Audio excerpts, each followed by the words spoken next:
Hola, mi nombre es Miriam Uscamaita. Hoy les hablaré sobre el capítulo 3, La lámpara de la belleza, de un ensayo publicado Las 7 lámparas de la arquitectura, del gran autor y crítico de arte John Ruskin. En la primera parte, según Ruskin, la belleza existe en nuestro entorno, es decir, en la naturaleza. El hombre solo tiene que descubrirla, hacerla y utilizarla como parte de la arquitectura. Ruskin rescata que el hombre siempre ha imitado las formas de la naturaleza para poder alcanzar la belleza. Pero esto no quiere decir que necesariamente todas las cosas que se diseñen copiando las formas de la naturaleza van a ser bellas. Señala también cómo es que podemos considerar algo que es bello y algo que no lo es. Nos dice que mientras más frecuente sea algo, más bello lo será. Un ejemplo de algo que no es bello sería la greca, que es parte del ornamento usado en la cultura griega. Esta es copiada de los cristales de bismuto. Es formado mediante un proceso artificial y es así como no le podemos considerar un elemento bello, ya que nace de algo natural, pero que es alterado por el hombre. Ruskin señala también que todas las formas bellas están compuestas de formas curvas. Como un ejemplo sería el arco ojival, que estas son tomadas de las formas estrelladas de las hojas. Entonces, se puede decir que todos los elementos en forma recta o líneas rectas son necesariamente feas. Pues no. La explicación de este sería la forma cúbica, que viene a ser la combinación de las líneas rectas. Esta forma cúbica es el estado natural de muchos elementos naturales. Otro punto que nos señala Ruskin también es la ornamentación. Este lo define como las formas que imitan las formas naturales de la vida. Para imitar primero debemos tener en consideración que la naturaleza responde a una fuerza, a un esqueleto o a un movimiento natural. Entonces, para que la imitación pueda ser bella, también tenemos que responder a estas características naturales. Según el autor, tenemos diferentes niveles de nobleza. La imitación de las rocas, la imitación de las flores, la imitación de los animales y como la más noble tenemos la imitación del ser humano. Además, también tenemos que tener en consideración estas 3 leyes generales para la ornamentación. Primero que nada es saber el lugar más conveniente para un monumento arquitectural.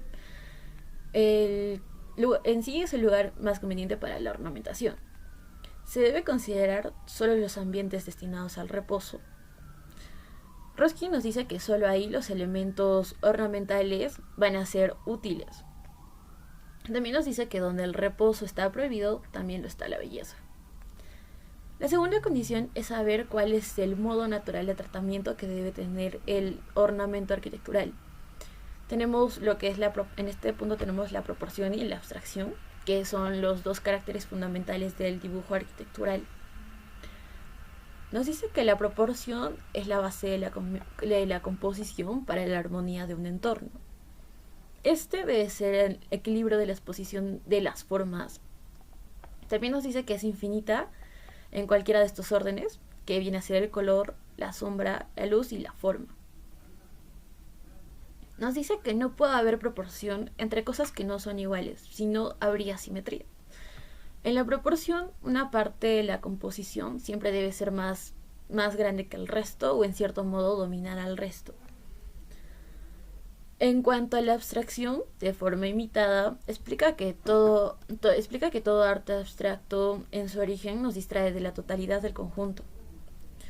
Esto también nos permite crear lo que son las formas ilimitadas y solo expresa una pequeña cantidad de cualidades del objeto. Además, recalca la importancia de aprender a considerar el adorno imitativo. Y como tercera condición, el autor plantea para la ornamentación, el cual es el empleo conveniente del color en su asociación con la forma imitativa arquitectural. Se refiere al uso del color como ornamentación arquitectural. Para este debemos tener estos puntos bases. Primero que nada, se debe considerar el edificio como un ser organizado, ya que es necesario observar que la misma naturaleza también se organiza. Nunca debemos colorear como un conjunto. El color nunca debe seguir la forma, sino esta tiene que mantener una armonía y debe ser netamente independiente de la forma en la que se va a aplicar. Nos dice que no debemos aplicar en líneas verticales, sino por el contrario en líneas atravesadas. Y bueno, como conclusión de todo el libro de La lámpara de la belleza, el capítulo 3, tenemos que la belleza nace de principios naturales. Y bueno, estas imitaciones de la naturaleza son las que nos hacen llegar a una perfecta belleza. Y bueno, también utilizamos la naturaleza como inspiración para crear elementos armoniosos.